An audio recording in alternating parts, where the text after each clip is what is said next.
On today's episode of Teaching in Higher Ed number 302, Tannis Morgan reflects on OpenEd and EdTech. Produced by Innovate Learning, maximizing human potential.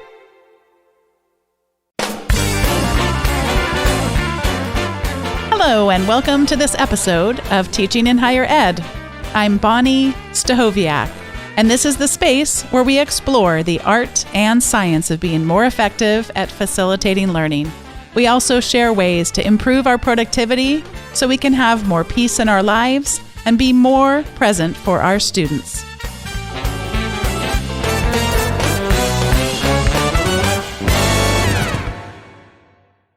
Tannis Morgan is currently an advisor, learning and teaching at BC campus, and also conducts research on open education practices. Prior to arriving at BC campus last year, she was the director of the Center for Teaching, Learning and Innovation at JIBC Guadalajara for almost 10 years. Tannis is one of the founding members of the OpenEd, a community of educators, technologists, and designers sharing their expertise to foster and support open EdTech infrastructure for the BC post-secondary sector. She also consults with organizations around online learning strategy and educational technology selection. In her personal time, Tannis is a chauffeur to her 3 kids, joining them on the mountain for snowboarding or biking. Tannis, welcome to Teaching in Higher Ed. Hi, it's really wonderful to be here.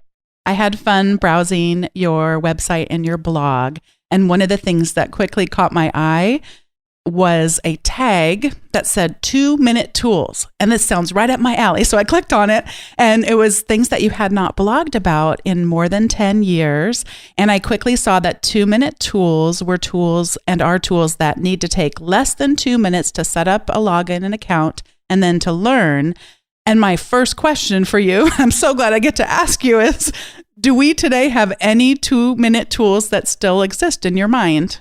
Yeah, I think we do. Although I've sort of the love affair with these softwares, this cloud-based software that was so big 10 years ago that really, I think, opened up EdTech to so many of us who were working in institutions where we had these, systems like LMSs that were blessed by IT departments and administrations, but really we were already starting to rub against the limitations of them back then.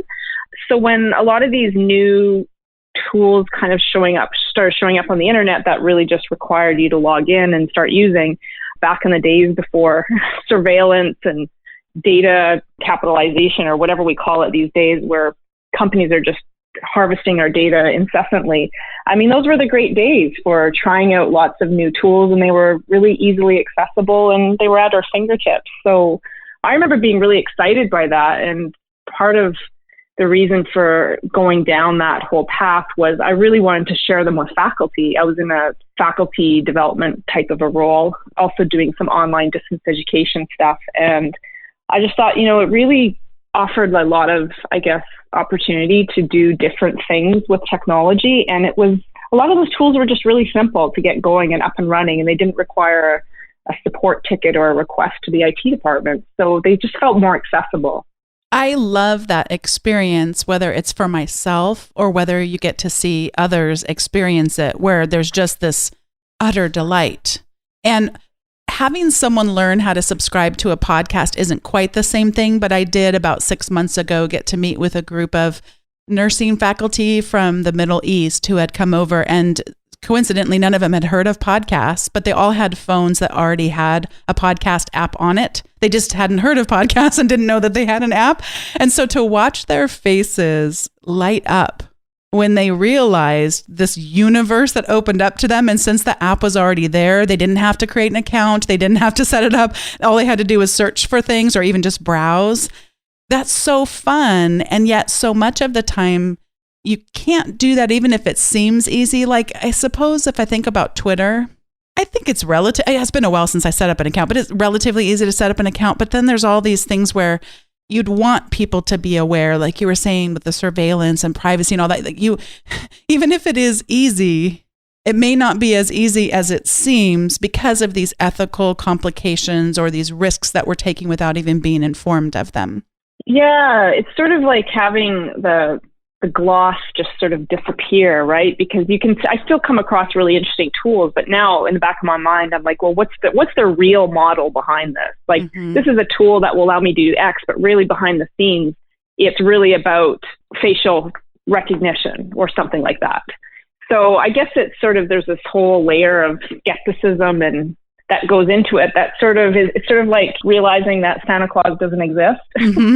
It's really disappointing. And yeah, 10 years ago, I think the last post I saw on there was about 2009. So it's almost 11 years ago. I mean, we were very, we still believed in Santa Claus, I think, when it came to EdTech. And it was kind of a nice time for that. And I think, honestly, that having some of those tools really did benefit faculty who are maybe reluctant to try them. Like, there is something about a commitment of 2 minutes to get up and running. And I used to run these workshops at the institution that I was working at, which they would give me an hour time slot. And the first thing I would say is, you'll be done in 20 minutes. Like this, you won't need your whole hour.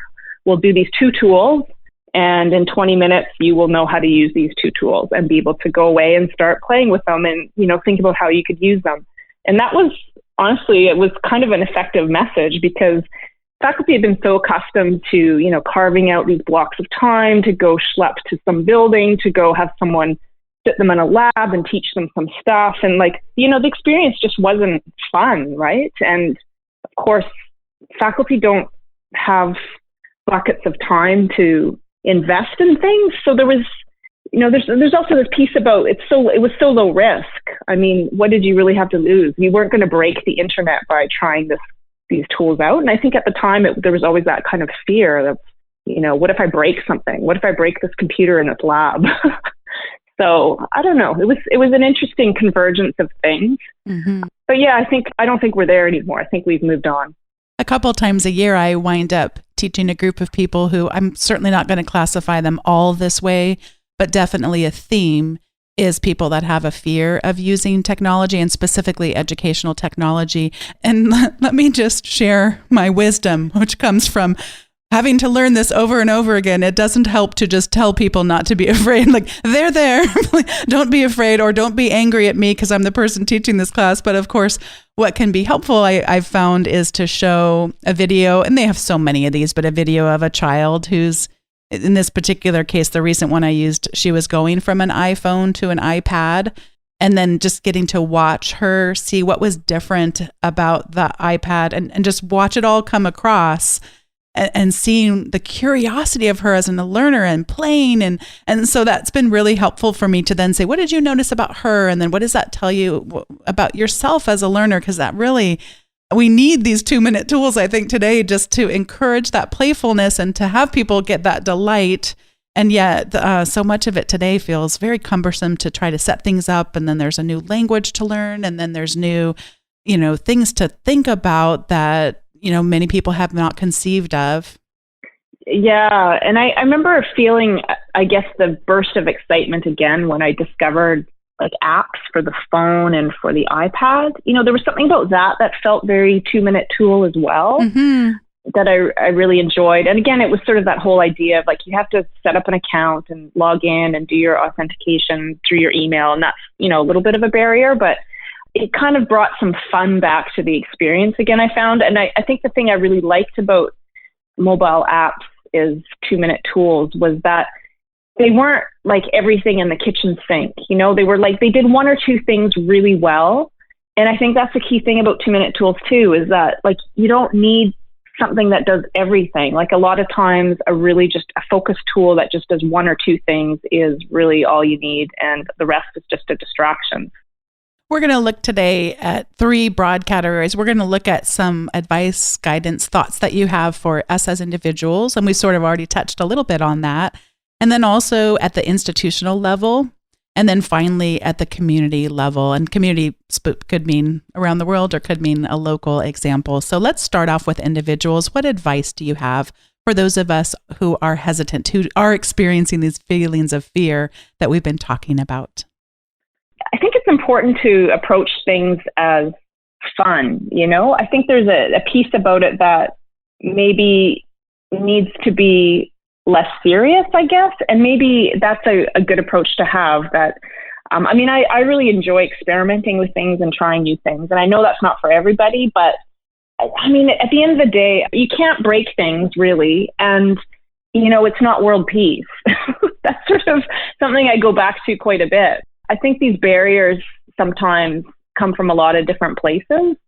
And there's something about learning, professional development that, everybody has their own approach to that. And I think that's okay. Like, I think that, you can have fun with it in the way that you approach it. And if your way is to take a course in a very structured sort of way, then that's fine. And if your way is to just try things out and get in there, that's fine too. So I don't know. I don't know if I have a really good answer to that question, because it's just, there's so many ways to go at this now.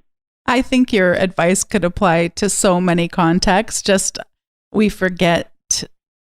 I talk about it as I take my work incredibly seriously, and at the same time, I try to not take myself very seriously. And that it's all very serious work. I find great meaning in what I do, and I also try not to take it too seriously, because that's a quick way to experience burnout. And what a wonderful thing just to approach things as fun.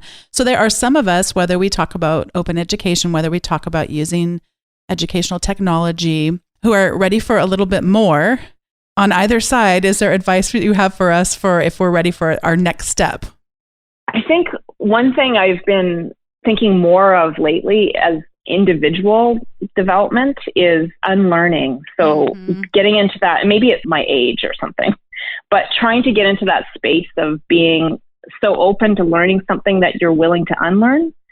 That's something I've been thinking about more. And I don't know if that's advice. I'm uncomfortable with advice. Yeah. I've been obsessed about the topic of unlearning for many times, because I see it. My background before I came into higher education was in corporate training. So I sort of have always felt new, even though I'm not new. I'm not new anymore. But a common thing in the training industry, if you will, is that the answer to everything is training. Oh, someone's they're not doing well at their job, so they must need to be trained. Or there's a problem with people discriminating, whether they know it or not, in the classroom. So we need to train them. And training is seen as so much of the answer. And I try to carefully guide people into exploring other possibilities that could be the cure. And unlearning is one of those areas that comes up time and time again. But then it also comes up just for myself that sometimes I think the harder work is the unlearning. And, I have young children, 5 and 7 now.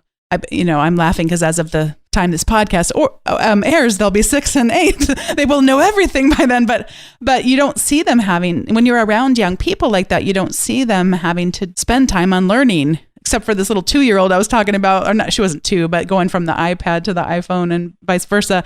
But so it's a big part. It's hard work for us to do. And I appreciate that was your answer for if we want more. Perhaps what we really need is a little less of the things that we've already learned, and we haven't self-identified where those things need to get unlearned. Yeah, I love how you framed that, because most of my work's been in higher education, but recently I've taken more of an interest to, corporate training for a variety of different reasons. Part of it because there's some really interesting tools that are coming out of that part, and I'm paying attention to the ed tech there. And I think it's true in higher ed as well, this whole idea that somehow a course is the answer to everything. If you need to learn something, go take a course. And I've been really trying to think a lot about uncoursing, in instructional design or in distance education. Like if we just threw aside this whole idea of a conception of a course, like what can we rethink? What can we redo in terms of a learning experience? But I feel like course just like we get so hung up on that. And maybe that's sort of the higher ed response to training, right? It's the same problem, really. When it comes to open education, my institution is still very, very young. I think of us as the expression, we're quite late to the party, and we haven't even really sent out the invitation yet, if I'm being honest here. So what do you say to those of us who feel quite late to the party in terms of open education? Are there any opportunities for us that exist because we're so late? Where do we start? Oh, I think coming at it late is such an advantage, because you don't have to struggle as much, because already there's so much momentum, and there's the beauty with open is that people have created and shared things before you, so you don't have to start from scratch. And I think like being late to it is actually a real advantage. And there's so many avenues now with open. I mean, for some, open means open textbooks, and for others, it may mean open courses. It may mean open research. It may mean open data. I feel like there's something for everybody to grab onto if you fundamentally agree with the ethos of what open is for you and what it's trying to do. Like, I think that the key question is really being able to answer the question, like, open for what purpose? What is your purpose to migrate towards open? Because that's sort of, the foundation of it. And people may have different answers to that question, but certainly in terms of being late to the party, it's a wonderful party, and there's a lot going on, and there's a lot that can be easily accessed because it's already there and the road's already been traveled by somebody before you. For those institutions that are a little further along the road and they're ready for the next challenge, I know one of the bits of work that you've been doing has to do with impact. Are there ways that you can challenge us in terms of thinking about the impact of open education at the institutional level? I've been thinking about impact more as an evolution. Like, I feel like you first have to, a little bit like the earlier discussion, you have to kind of get in there and have fun and just do and think about impact. Maybe impact comes later in the evolution where, you start questioning, the value of what you're doing, or whether you get more curious about the impact that it's having. So it's sort of I feel like it's a trajectory. And certainly where I'm at right now in my thinking is that there's been a lot of really grassroots discourse around open. We talk a lot about the students, we talk a lot about the faculty, we talk a lot about, how can we motivate faculty to do more? How could we get faculty excited?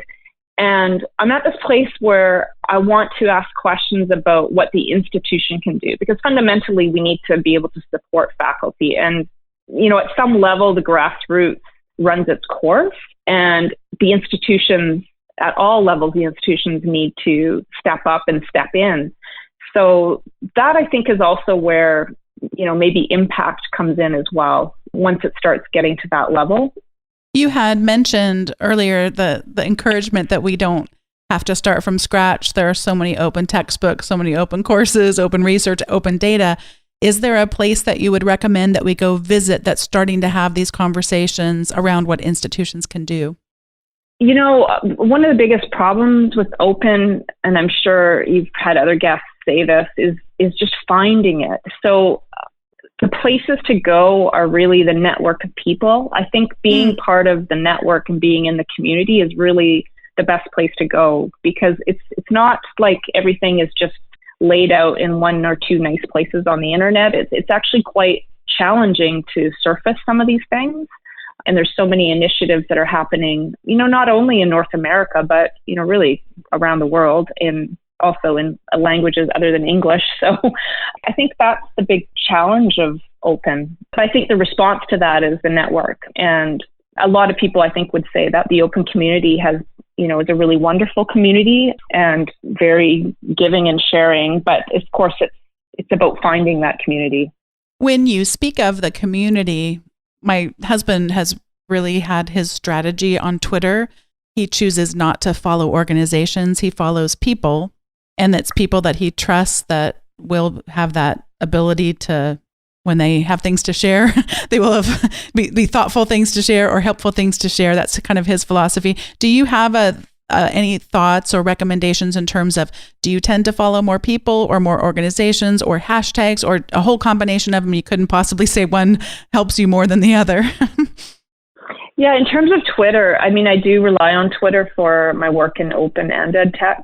It is probably the only social media I really rely on for that. And I do a combination, and I'm constantly critical of who I'm following as well. Like, critical in the sense of, am I in an echo chamber, or what do I need to be proactive about making sure that I'm not in an echo chamber and that I'm actually broadening my feeds, I guess, the people that I follow, but also the hashtags that I follow. So that's been helpful for me personally. Maybe that's an evolution as well. I've been on Twitter for a really long time, and it's not always a place that, sometimes it's a place I want to leave, but I do find it really helpful for the work that I do in open and EdTech. So it's sort of a necessary evil. So I guess my answer to that is, yeah, it's really a combination of a lot of things. And recently, I discovered some corporate training type hashtags, and I forced myself to be much more open-minded about that part of education. And honestly, I've been learning a lot. So I feel like, it was a good reminder for me to do that, actually. I had been asked to be a guest speaker in a friend of mine's class the other night, and he's teaching it. It's a master's program in organizational psychology. The class is on training, and I specifically was talking about technology and training and learning. And it cracked me up because I did not even realize that chief learning officer still existed, because that had been 25 years ago. I had written some columns for them, and that was a source that this is like when you used to get things that were in print, massive, direct mail sent to your office instead of that. Oh my gosh, they have a podcast, or they've got, I haven't gone to, see what kinds of things, but it is interesting. I used to be ashamed to even admit that that's what I used to do. So I'd be like, what on earth? And now I think I have not enough time to be ashamed in life. And secondly, there really are some parallels. And there also are, in anywhere you go, you can see really good things happening, and then you can say, well, that thing just doesn't align with my values, and that's everywhere you go, So it's I'm interested that you've come across that and been doing some thinking and learning from that arena. Yeah, and I don't know if this has come up in other conversations you've had, but I guess one of the expanding of my networks has been to the Fem EdTech community. I don't know if you're familiar with them. Yes. But so the hashtag Fem EdTech, which has been really, it's been a really interesting, I think, case study in how a network can form and grow into something that is so important and so helpful. It really shows, I think, the good side of how you can use Twitter to expand your thinking and expand your network. So again, when I talk about community, I think, Fem EdTech is also open education people. I find a lot of people in open actually intersect with EdTech, and I certainly put myself in that category as well. But again, it's the people, it's not the thing, it's not Twitter itself, it's really the network. And that's where a lot of my own learning comes through, the things that are shared there as well. Your example to me is so interesting, and not one that I was contemplating, because as I recall, Fem EdTech, am I correct that they have someone host their account and set up chats every week? So what's interesting to me about the example you just provided, it is neither individual nor an organization. It is truly a network, and allowing for that shared leadership and shared voices. What a phenomenal example. Am I right about that they still switch and different people? Yeah, they have a rotating set of curators. So my understanding, so Frances Bell, who would probably be a lovely guest on this podcast as well, is, if you haven't had her already. No, I haven't. She and a few people, I think Lorna Campbell, Maren Deepwell in the UK, started Fem EdTech. And they borrow on, I don't know if you know about Indigenous X, but basically it's a rotating curator every 2 weeks who then curates the feed and, amplifies different conversations that are there. And I think they have a whole sort of set of, what kind of themes, maybe different curators come in with different sort of styles of curation and that sort of thing. So it's just kind of evolved in an emergent kind of a way, but yeah, that's how they do that. And of course, now there's a website, and there's also, I don't know if you've heard about the Fem EdTech quilt that's happening. So now there's a really interesting convergence of the community online on Twitter and the community that comes face to face around conferences and around these kinds of activities, like contributing to a quilt. So it's evolving into something really quite lovely. And I think there's something really interesting for educators to observe in that too, about community and face-to-face and online and shared purpose, really. Oh, yeah. This is such a cool thing that I've just not even contemplated that. It's like I'm giving you a dichotomous choice. And of course, whenever you do that, it's always fraught with peril. And you've brought us to another possibility, which is neither and. I really enjoy that. Thank you. Well, we've had a chance to look at as individuals, we've had a chance to look at as organizations, and we've quite naturally gone into talking about community that goes well beyond. I know one of the things that's been great for me in learning more about open education and continuing on my path to learn more about EdTech is that we're not doing this alone. And I would love to end this portion of our conversation with you reflecting on what examples do you think of? And I suppose you just gave us one, but are there any other examples you'd like to share about whether it's a local example in a community or whether it's thinking of a global community where you really see open education in its, just most inspiring form? Any thoughts on that? Yeah, I mean, I'm going to answer that with an EdTech and open example, and it's one that I'm involved in, so it maybe sounds a bit shameless, but I think one of the things that we've talked a little bit about the disillusionment with 2-minute tools.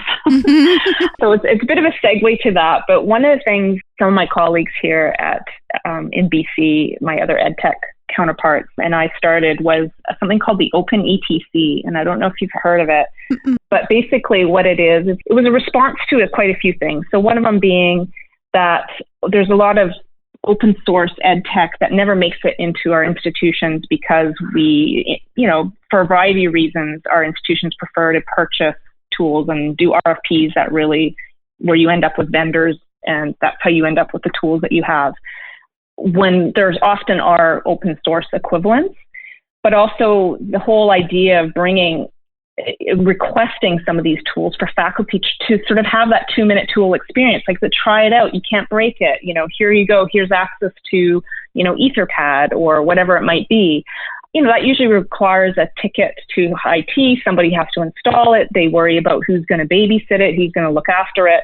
So there's a whole lot of barriers to that. So what we did is we set up what we call a cooperative, an EdTech cooperative for the province of BC for all the higher ed institutions. And it's very much in a pilot phase, but in it, there's a whole suite of open source tools. Like instead of Slack, you can use Mattermost. Instead of Google Docs, you can use Etherpad, et cetera. And basically, it's faculty just have to go in with their institutional email and they'll have access to these things and they can use them with their students, and they're privacy compliant because, of course, we have in Canada, especially in BC, we have privacy laws for students that require us to, or prevent us from using certain tools that aren't based in Canada. But what's interesting about that, I think where it bridges community as well, is we have this line about contributions, not contracts. So if you want to use these tools, you have to think of it like a co-op. Like what can you give back to the co-op? Can you share your lessons learned? Can you share, how you onboarded your students with these tools? And can you share that back to the community? So it's become a really nice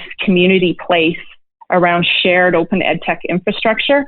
And what's really interesting is now what's emerging out of that are some really interesting examples of open education practices, because now that faculty have these open tools, they can actually more easily have students share their work, or they themselves can be more open about their teaching materials and that sort of thing. So it's really been interesting to observe that, really, I mean, I like to say that, if you want open ed practices, you need open tools. It's very difficult to be open in a lockdown LMS. I rarely discuss what happens behind the scenes, but I can't resist with what you just had come out of your mouth, because our podcast editor, Andrew, puts together quote graphics of things that people have said. And I'm chuckling to myself over here because I'm like, yep, that's going to make the quote graphic list right there. And what a perfect what a perfect segue you have just given us to head over to our recommendation segment. I have a couple of things to recommend today. And I want to start by just recommending, big picture, to make a reading challenge for yourself. And I've been using a tool called Goodreads to do that for a couple of years. And it really has helped me to, read more than I normally would. And so the first one is around that, but I've been doing a lot of reading about, yes, goals can be very powerful, but also the power of habits. And as a side note, I suspect you'll be hearing me talk about some books that I'm planning on reading about habits, because it just, once you start getting really interesting in something, but setting a goal around reading, I think, is a starting point. But one of the things that's really changed it for me is then building a habit around that. What my habit used to be is I would take my iPad to bed and I would usually read for about an hour before falling asleep. And I love RSS reads. I was mentioning to Tannis as we were beginning to record that I already plan on popping her blog into my RSS feed. And it's just a wonderful way to have all these different thinkers and people I'm interested in, the ideas they're interested in coming into one place.